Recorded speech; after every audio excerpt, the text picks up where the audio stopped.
Vous écoutez La Voix de l'Espérance, une émission qui vous apporte paix, joie, confiance et espérance.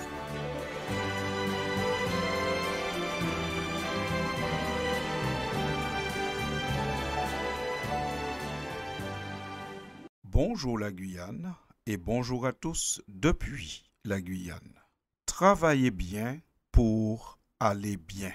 Ne vous y trompez pas, ce n'est pas le titre d'un programme politique, mais une notion forte qui se retrouve dans la pensée divine pour le bonheur de l'homme. Cette semaine, nombreux sont ceux qui ont pu bénéficier d'un jour de repos supplémentaire. C'était le 1er mai. La fête du travail est un jour férié annuel célébrant les conquêtes des travailleurs en matière de droit du travail.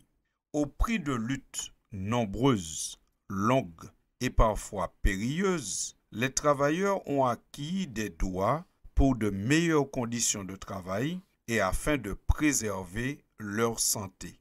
Les travailleurs donc militent, grèvent, réclament des droits afin qu'ils travaillent dans de bonnes conditions pour aller bien, pour être en bonne santé et avoir aussi un peu de temps pour d'autres activités, notamment des loisirs et la famille. Cette idée se retrouve déjà dans la Bible. Dieu se préoccupe du bien-être des salariés. Dieu réclame le respect envers le salarié. C'est ainsi que nous lisons dans le livre du Deutéronome, au chapitre 24 et au verset 14 et 15, ce qui suit. Dieu parle et dit : « Tu n'opprimeras pas le salarié pauvre ou déshérité, qu'il soit l'un de tes frères ou l'un des immigrés qui sont dans tes villes, dans ton pays.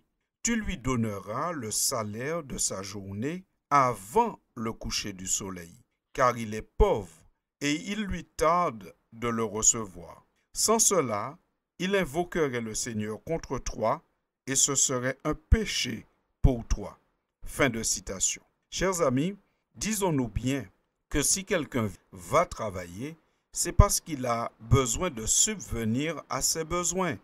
Il a besoin d'avoir des revenus, de l'argent, pour pouvoir s'occuper soit de lui-même ou soit de sa famille. Donc c'est pour cela que Dieu dit, quand on fait travailler quelqu'un, donne-lui son salaire avant le coucher du soleil. Il faut se rappeler qu'à cette époque, le salaire était plutôt journalier que mensuel. Donc l'idée ici, c'est de dire que quand quelqu'un a travaillé, il faut le payer en temps et en heure. Il faut le payer ce qui a été convenu et dans le temps convenu. Par conséquent, Dieu dit que c'est un péché de faire travailler quelqu'un et de ne pas lui verser son salaire. Combien parfois sont des gens ayant bonne figure dans la société, faisant travailler des personnes, des jardiniers, des ouvriers de toutes sortes, des peintres, et qui attendent leur salaire des fois, parfois depuis 3 ans. Ce n'est vraiment pas une bonne chose et ça ne crée pas une société pacifique. Si on fait travailler quelqu'un, comme dit le Seigneur, il faut lui donner son salaire en temps et en heure pour qu'il puisse subvenir à ses besoins. Dieu se préoccupe du bien-être des salariés. Et c'est par la plume du prophète Ésaïe que nous le comprenons. Il y a dans le chapitre 58 du livre du prophète Ésaïe un débat entre Dieu et son peuple. Le peuple se plaint de ne pas voir Dieu agir en leur faveur. Voici comment le peuple s'exprime au verset 3 du chapitre 58 du livre du prophète Ésaïe. Le peuple dit : « Que nous sert de jeûner si tu ne le vois pas, de mortifier notre âme si tu n'y as point égard. » On sent ici que le peuple est en train de dire à Dieu : nous jeûnons, nous prions, nous faisons des choses et puis on a l'impression que tu ne prends pas soin de nous. Et la réponse de Dieu est celle-ci : voici le jour de votre jeûne. Vous vous livrez à vos penchants et vous traitez durement tous vos mercenaires, c'est-à-dire tous vos ouvriers. Fin de citation.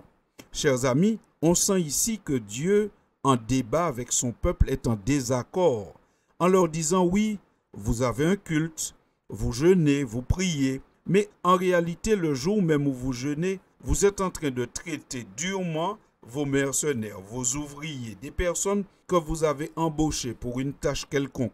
On sent et on voit très clairement que Dieu veut que celui qui embauche paye en temps et en heure. Et si nous venions devant le Seigneur, même en temps de culte, en temps de prière, sans nous être acquittés du salaire que nous devons à quelqu'un, eh bien Dieu n'est pas du tout dans l'appréciation de cette démarche. Il nous faut donc être attentifs à ne pas être amoureux de l'argent au point de faire travailler des personnes et de ne pas les payer.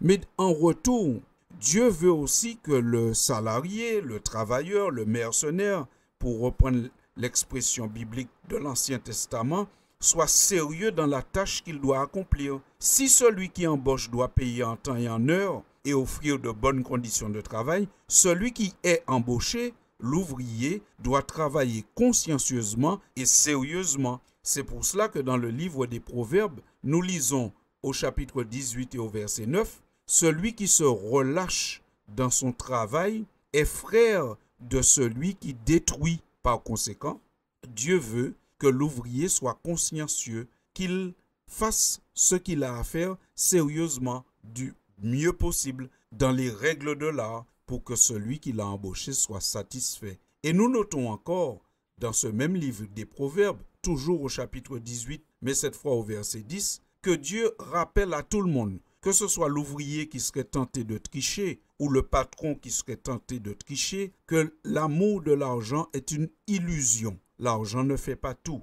Je lis pour vous, Proverbe 18 à partir du verset 10. « Le nom de l'Éternel est une tour forte. Le juste s'y réfugie et se trouve en sûreté. La fortune est pour le riche une ville forte dans son imagination. C'est une haute muraille. Avant la ruine, le cœur de l'homme s'élève, mais l'humilité précède la gloire. » Fin de citation. Vous avez certainement noté que dans la lecture, nous avons insisté sur ces trois mots « dans son imagination ». La fortune est pour le riche une ville forte, une muraille, mais ça c'est dans son imagination, dit la Bible. Et certainement, la réalité, le quotidien nous le prouve. L'argent ne nous protège pas de tout. L'argent peut être une illusion. Dans notre imagination, on peut penser que l'argent qu'on gagne ou l'argent qu'on prend, qu'on ne donne pas à celui qui y a droit, ou l'argent qu'on gagne malhonnêtement, sans faire le travail pour lequel nous avons été payés, va nous faire du bien. Mais tout cela, c'est que dans notre imagination. Dans la réalité, la vraie ville forte, la vraie muraille, c'est l'Éternel. Alors que nous venons d'avoir ce jour de repos, la fête du travail, c'est l'occasion pour nous de nous rappeler que nous soyons employeurs ou employés, qu'il convient d'être juste dans sa démarche et qu'il convient toujours de donner à Dieu la première place, car c'est lui qui est la vraie ville forte, la vraie muraille. Tout le reste, ce n'est que dans notre imagination que cela peut nous protéger effectivement et de toutes choses. Celui qui protège effectivement et de toutes choses, c'est Dieu et Dieu seul.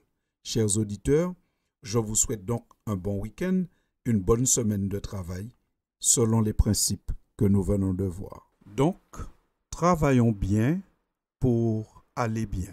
Et à très bientôt pour une prochaine édition. Merci de votre attention. C'était La Voix de l'Espérance, une émission préparée par l'Église adventiste du 7e jour. Si vous désirez avoir une copie de la causerie d'aujourd'hui, demandez-la. Elle vous sera donnée gracieusement. Écrivez à La Voix de l'Espérance, boîte postale 169 97 324, Cayenne, CEDEX, ou téléphonez au 0594 25 64 26. Merci chers auditeurs et à bientôt.